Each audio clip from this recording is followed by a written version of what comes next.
Wann kannst du eigentlich eine Frau das erste Mal küssen, wenn ihr euch kennenlernt? In diesem Video geht es nicht nur um den richtigen Zeitpunkt, sondern auch um die Herangehensweise. Ich habe 4 Schritte in diesem Video, wo ich dir zeige, wie du sicher sein kannst, dass es für beide angenehm ist und dass beide wirklich dann Spass haben bei der Sache. Ich würde sagen, wir legen jetzt gerade los.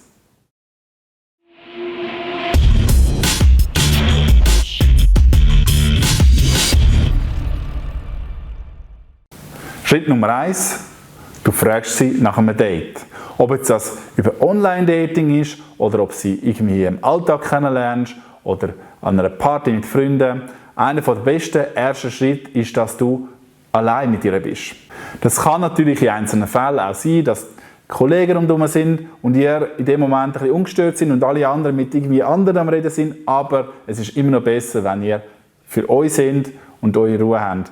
Und da empfiehlt es sich eigentlich als erster Schritt, wenn ihr ein Date habt, dass ihr zusammen an einen gewissen Ort geht, zum Beispiel ein Kaffee, und dort dann euch unterhaltet.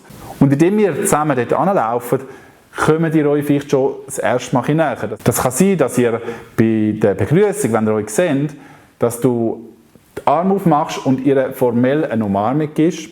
Und dann später, wenn ihr nebeneinander lauft, dass du sie an der Schulter vielleicht mal sagst, hey cool, bist du jetzt gekommen oder hast du jetzt das gesehen?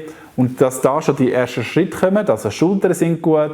Und dann vor allem, wenn ihr dann in einem Kaffee oder vielleicht irgendwie am See oder irgendwie einfach am besten nebeneinander hockt oder im 90-Grad-Winkel zueinander hockt, also du bist zum Beispiel da und sie ist da, dass ihr schon mit den Knien Kontakt habt oder mit der Schulter oder beides natürlich. Und da hast du schon den ersten Körperkontakt.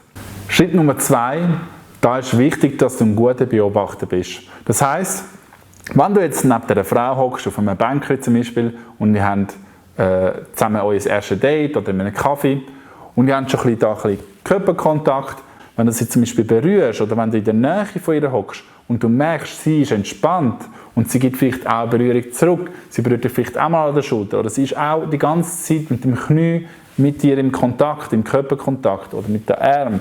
Wir machen zum Beispiel mal, haben etwas Gemeinsames, was ihr cool findet, du machst ihr einen High Five und sie gibt das zurück.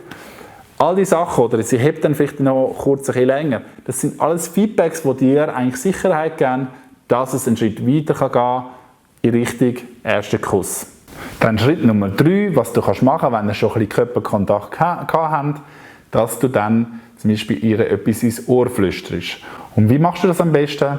Wenn du jetzt zum Beispiel sie neben dir hast und du hast vielleicht den Arm entweder über die Schulter, die zu dir näher ist, oder gerade um sie, je nach der Situation, was jetzt für sich ergeben hat oder was für beide angenehm ist, dann kannst du zum Beispiel auch ihr mal etwas ins Ohr flüstern und kannst sagen, hey, weißt du was, das und das ist passiert. Oder auch ein Kompliment auf das bezogen, was ihr jetzt da habt. Und dann tust du es ihr ins Ohr flüstern. Oder du kannst auch einen Schritt weiter gehen und kannst sagen, hey, weißt du was, das und das finde ich mega sexy an dir. Oder ich finde, du hast mega schöne Augen. Oder ich finde, so wie du mich anschaust, das zeigt mich mega an. Weil die Ohren sind erogene Zonen. Das heisst, wenn du da in die Nähe kommst, dann wird das automatisch auch irgendetwas ihr auslösen. Oder? Und du siehst auch dann wieder, wie sie reagieren. Und im Normalfall, wenn sie schon umarmt worden ist, wenn sie mit dem okay ist, wenn sie schon mit Berührung okay ist und auch Feedback zurückgibt, auch zurück berührt, dann hast du eigentlich alle Voraussetzungen, um da wirklich auch locker einen Schritt weiter zu gehen.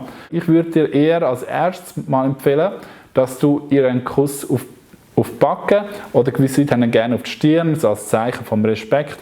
Aber ich empfehle eher, ich finde die Backe schön, das finde ich zu schnell, also beim Nacken. Aber die Backe finde ich gut, da.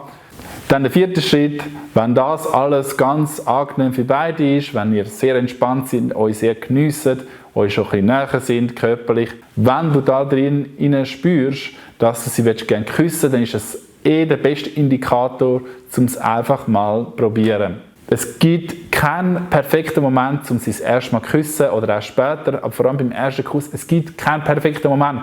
Ich will jetzt nicht gerade zum Zungenkuss ansetzen, sondern mach es einfach ganz sanft, küsse sie mal auf die Lippen, lass das mal wirken.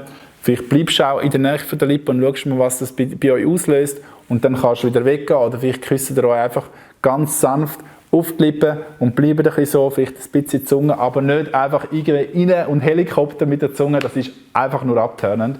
Noch als kleiner Hinweis, Ich habe jetzt neu einen Online-Kurs, wo du alle Schritte vom Kennenlernen bis zum Kuss, bis zu Intimwerden miteinander, habe ich zusammengefasst für dich. Es sind 29 Lektionen, werden vielleicht noch mehr. Informationen gibt es auch da unten in der Beschreibung. Und ich würde sagen, das war es vom jetzigen Video. Ich wünsche dir ganz viel Spaß beim Ausprobieren und bis bald.